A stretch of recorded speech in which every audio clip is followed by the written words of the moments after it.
අයිබෝන් ජයන්ත උක්වත්ථ බැංකුව ඉඳලා කතා කරන්න බලමු අද දවසේ ක්‍රිප්ටෝ අප්ඩේට් එක මොනවද කියලා. අද දිනය 2023 අගෝස්තු 15 වෙනිදා දවස අද අඟහරුවාදා දවස ක්‍රිප්ටෝ මාකට් එක තත්ත්වය මෙන්න මේ වගේ. ඒ වගේම අද ඕවරෝල් ස්ටොක් මාකට් එකේ තත්ත්වය බැලුවොත් මෙන්න මේ වගේ. ෆියුචර්ස් මාකට් එක ඩවුන්, ෆියුචර්ස් ඩවුන් වෙන්න විශේෂ හේතුවක් තියෙනවා. ඊට මොහොතකට කලින් මෙන්න මේක බලමු. අද දවසේ රිලීස් වෙන තියෙනවා US retail sales. ඉතින් මේ නම්බර එක උදේ ඊස්ටර්න් ටයිම් එකෙන් 8:00ට රිලීස් වීමට නියමිතයි.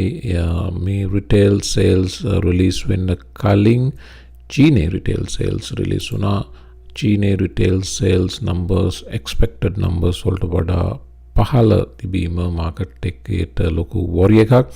ඒ වොරි එකට උඩින් චීනේ සෙන්ට්‍රල් බැංකුව විසින් 15 basis points වලින් රේට් කට් එකකටත් ගියා. මේක ආර්ථිකය තවත් අපහසුතාවයට පත් කරන වැඩක් විදිහට තමයි ඉන්වෙස්ටර්ස්ලා දැක්කේ. ඒ නිසාම වෝල් ස්ට්‍රීට් එකත් මේ වෙනකොට සෙන්ටිමන්ට් එක නෙගටිව්. ඒ සෙන්ටිමන්ට් එක නෙගටිව් වෙන්න ඊට උඩින් තව හේතුවක් තියෙනවා. ඒක තමයි ෆිච් නැවත වෝනින් එකක් දුන්නා. JP Morgan බැංකුව ඇතුළු තවත් ලීඩින් බැංකු ගණනාවක්ම ඩවුන්ග්‍රේඩ් කරන්න ඉදිරියේදී සිද්ධ වෙන බව. එතකොට අද දවසේ මේ නිවුස් රිලීස් එක නිසා මාකට් පොඩ්ඩක් ස්ලෝ වෙලා තිනවා. ඊස්ටර්න් ටයිම් එකෙන් 8:30 කියන්නේ තව විනාඩි කිහිපයකින් මේක රිලීස් වීමට නියමිතයි. ඉතින් මේකට වඩා වොරි එක තියෙන චයිනීස් ඉන්ෆර්මේෂන්.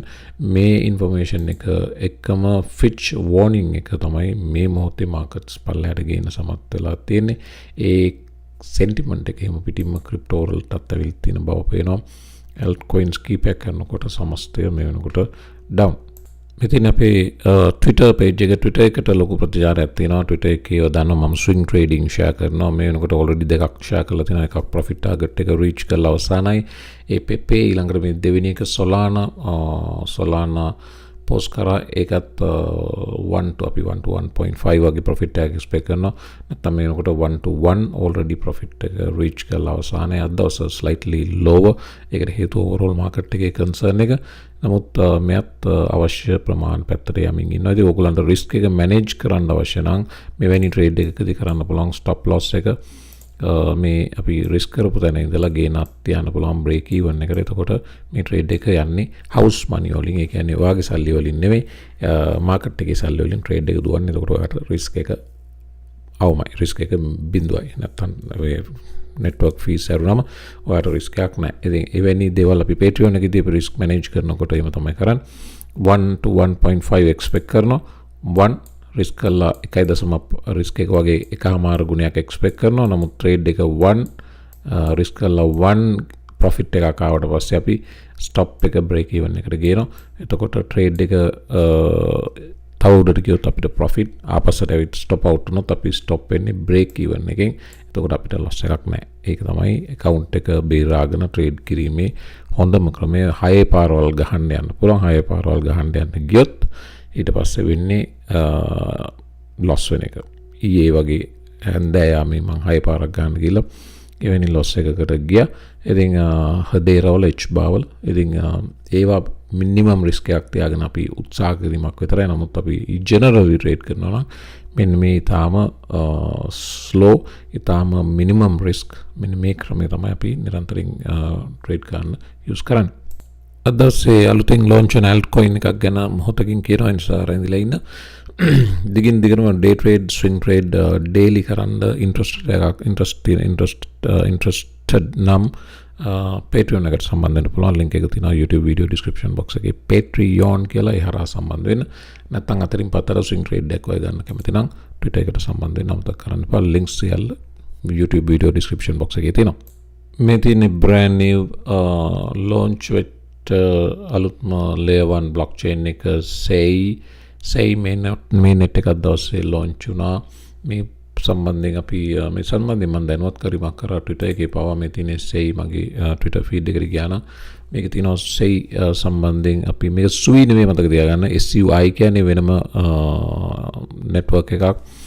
අර DM project එකෙන් Facebook එකේ කඩාගෙන ඇවිල්ලා දෙකට කැඩලා launch කරපු එක team එකක් launch කරපු project එක තමයි SUI කියන්නේ. SUI මේක SEI මේක layer 1 තවත් අලුත් blockchain එක layer 1 අතරම වැඩි දැන් market එකේ මේකේ කොයිකද කියලා තෝරගන්න බැරි තරමට layer 1 මේ තියෙන අලුත් මේකේ මම දැම්මා say blockchain native asset set to go live for trading today then already say launched මේ තියෙන RPN Kraken එකේ 5 minute chart එක ඒ වගේම say operate වෙන්නේ Cosmos blockchain එකේ proof of stake Cosmos network එකේ proof of stake blockchain එකක් විදියට designed to be optimized for trading with its ability to execute sub-second blocks make say decentralized crypto project එකක් උනාට මේක multitasking project එකකට වඩා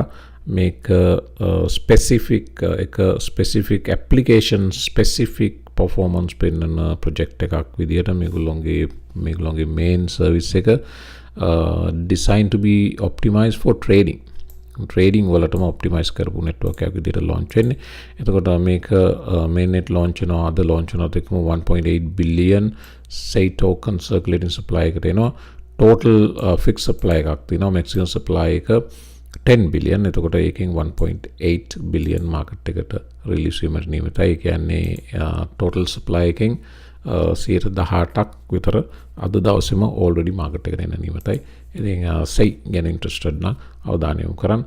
මේක මාධ්‍යත් වාර්තා වුණා say blockchain's native asset set to go live for trading tomorrow කියලා ඊයේ කිව්වේ. දැන් already launched.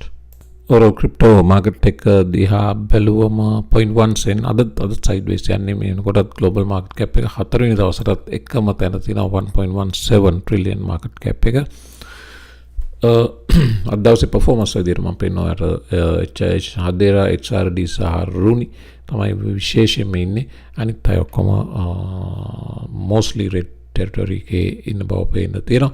ඒ වගේම Bitcoin බැලුවොත් මේ වෙනකොට මෙන්න මේ white line දෙක මැද්දේ තියෙන price channel එකේ price එක හිර වෙලා තියෙන බව පේනවා. ඒ channel එක ඇතුලේ සියලු moving averages උත් මේ වෙනකොට 20 simple period moving average 50 simple period moving averages වගේම 200 period moving average මේ moving averages තුනම තියෙන මේ channel එක ඇතුලේ price එක මේ range එක බැලුවොත් 29300 සහ 29300 සහ 29500 300 සහ 500 කියන්නේ ඩොලර් 200ක range එකක price එක move වෙනවා approximately බැලුවොත් අගෝස්තු 10 ඉඳලා අද 15 දවස් 5ක් තිස්සේ මේක price එක direction එකක් නැහැ Bitcoin ඔහේ යනවා බව පේන්න තියෙනවා.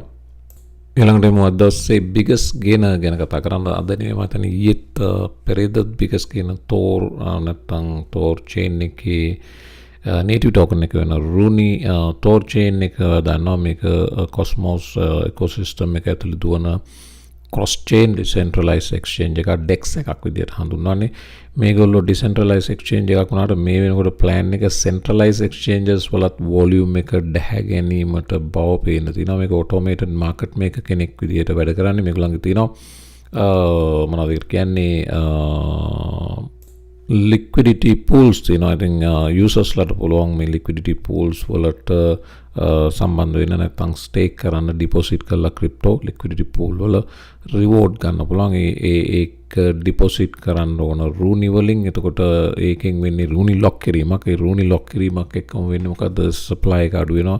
එතකොට price එකට impact එකක් වෙනවා. අනිත් එක තමයි මේ liquidity pools නෙවෙයි මේකේ DEX එකේ basic currency එක විදියට use වෙන්නේ Rune. එතකොට මේ swap pairs හැම එකක්ම base කරලා තියෙන්නේ Rune එක. එතකොට මේ Rune මේ network එකේ සිදුවෙන සියලු transactions වලින් මේ තියෙන්නේ මේකේ Tor chain සඳහන් කරන all derived asset slip fees permanently burn Rune මේකෙනුත් Rune burn වීමේ mechanism එකක් එක්කම මේක price එකට ඉහළ යන support එකක් වෙනවා. 13 දා post එක 13 දාද්දිත් මේක DEX අතරින් decentralized exchanges අතරින් අංක 3ට Tor chain ඇවිත් තියෙන බව සඳහන් වෙනවා. ඒක TCB කියන content creator කියනවා. අපිට තියෙන fight එක දැන් decentralized එක නෙවෙයි centralized වල volume ගන්න එක. ඒකත් ඉදිරියේදී සිද්ධ වෙන්න හැකි බවයි සඳහන් වෙන්නේ. මේ burning mechanism එක ඒ වගේම මේ staking mechanism එක ඒ වගේම මේ ඩෙක්ස් එකේ බේස් කරන්සි එක රූනි වීම නිසා එතනින් එන රූනි එකට එන ඩිමාන්ඩ් එක ආදි වශයෙන් සියලු කාරණා සලකා බලපුවම රූනි ප්‍රයිස් එක පැහැදිලිවම තව මීට වඩා ඉහළ තැනකට පම්ප් විය හැකි බව තමයි සඳහන් වෙන්නේ. නමුත් මේක පුල් බෑක් එකක් එනකන් ඉන්න කියන එක තමයි මගේ නම් ඇඩ්වයිස් එක. දැන් මේකට පයින් එපා. පහළ පේනවා ඩේලි කැන්ඩල්ස් 2යි 4යි 6යි 8යි 10ක් අදත් එක්ක 10 days එක දිගට මූව වෙලා තියෙන උඩට. ඒ නිසා ටිකක් ඉවසලා බලමු. ඊයේ දවසේ වීඩියෝ එකක්ද දෙකක්ද තුනක්ද ආදි වශයෙන් පොඩි සමීක්ෂණයක් කරා. මේකේ ගොඩක් දෙනාගේ ඉල්ලීම තමයි at least වීඩියෝ දෙකකින්වත් මේ ටික දෙන්න කියන එක. ගොඩක් අය එක වීඩියෝ එකකට කැමැත්ත තිබ්බා. වීඩියෝස් තුනක් ඉල්ලපුවා ඇතේ හා සමානව හිටියා. ඉතින් මම උත්සාහ කරන්නම් වීඩියෝ දෙකකට වගේ සීමා කරන්න හැකි. ගොඩක් තොරතුරු තියෙන දවසට වීඩියෝස් තුනක් දෙන්නම්. අඩුවෙන් තොරතුරු තියෙන දවසට එකක් දෙන්නම්. mostly try කරනවා at least 2 videos දෙන්න. ඉතින් ඔන්න community එකේ ඉල්ලීම අතර මැද්දේ තැනකට ඇවිත් නවතින්න තීන්දුව කරා. ඉතින් බලමු ඕගොල්ලන්ගේ feedback දිගින් දිගටම දෙන්න. යනවා අපි adjust වෙමු. එකේ කිසි ප්‍රශ්නයක් නැහැ. එවනම් එන්න අනිත් වීඩියෝ ඉතුරු තොරතුරු ටික බලමු.